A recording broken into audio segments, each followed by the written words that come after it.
Hi, I'm David Wiseman, and this is whisperstolive.com. Last week, I introduced what this was all about, what I'm doing here, and what I'm going to be talking about, and why I created this website and this video series. Well, the reason is there's so much suffering in the world, and people often seem lost, and they don't know how to develop a healthy self. And so that's really the reason. And I believe that I do have the answer as to how we can develop healthy selves. But in order to do that, we first must consider how the self was formed.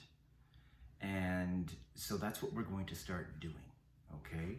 And I'm going to introduce two concepts today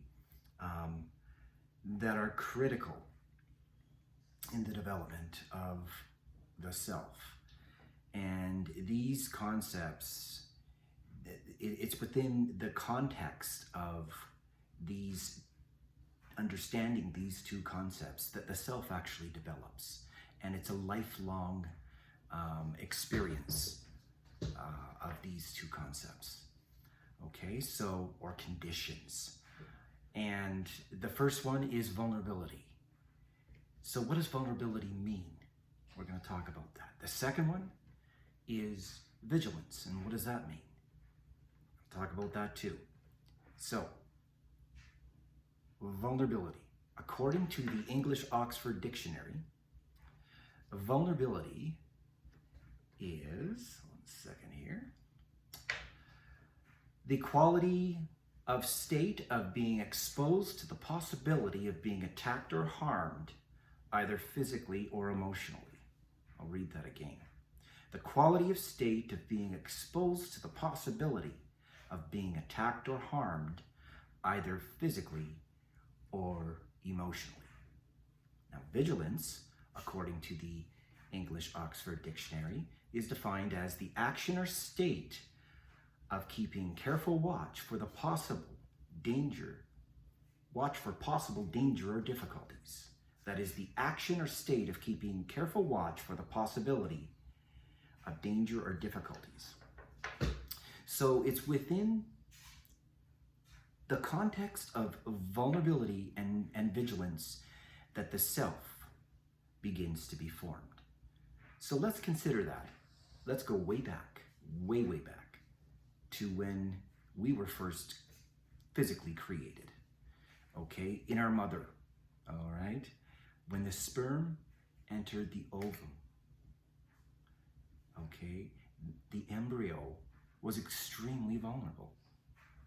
And were it not for the protection that we were afforded inside our mothers, we would have perished. And as we developed within our mother's womb, we were incredibly vulnerable, utterly dependent on what our mother provided us. Okay, so there is the beginning. Life begins with this vulnerability, and vulnerability will continue throughout life.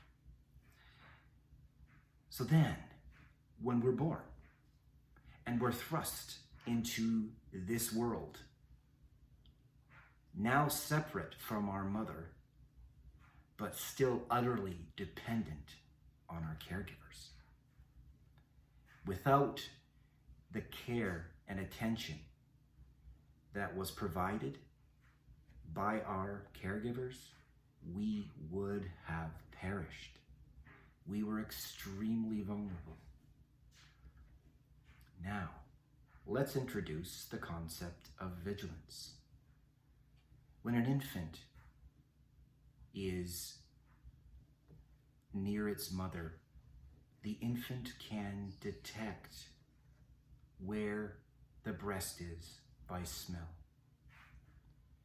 The infant, at some very, very basic level, is attending to that. Okay, so this is introducing vigilance. It's built into the infant. It's a survival instinct. And so the infant is drawn to the mother,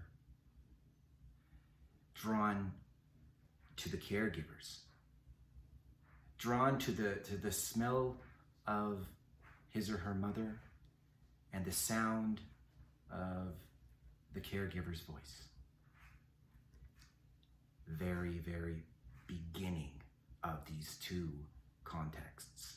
This is the very beginning. But it's really important to understand that vulnerability and vigilance will be a part of human life throughout the course of life. We are always, always, always vulnerable. We began with vulnerability, within the context of vulnerability, and you and I, as we're having this conversation, we are still vulnerable. Okay, so it's very important to understand those to begin with, and but we'll talk about how vulnerability changes and develops through the course alongside of the developing self. Okay, so that's basically what I wanted to introduce today. All right, so that we were created in an environment where we were very, very vulnerable. And then when we were thrust outside of our mother, we were in this hostile environment where if we were left to our own devices, we would have utterly perished. But it's because of our caregivers and their vigilance toward us and our attending toward them that the relationship of caregiver, infant, toddler, and child develops. And it is that relationship within which the self will further develop. Without relationship, there cannot be a self. We require another person to develop who we are. Okay, that's very important. Next video, I'm going to be talking about the role of memory, our capacity to remember things, and also the development of language. Those are also very important to consider when talking about the development of self. Okay, so by the end of next video, we will have talked about vulnerability, vigilance, memory, and language. Those are critical in understanding how the self is formed. Okay, I think that's good for now. I'm David Wiseman, and this is Whispers to Live. You can check me out at whisperstolive.com, and like and subscribe to get more videos. All right, take care. Bye for now. See you soon.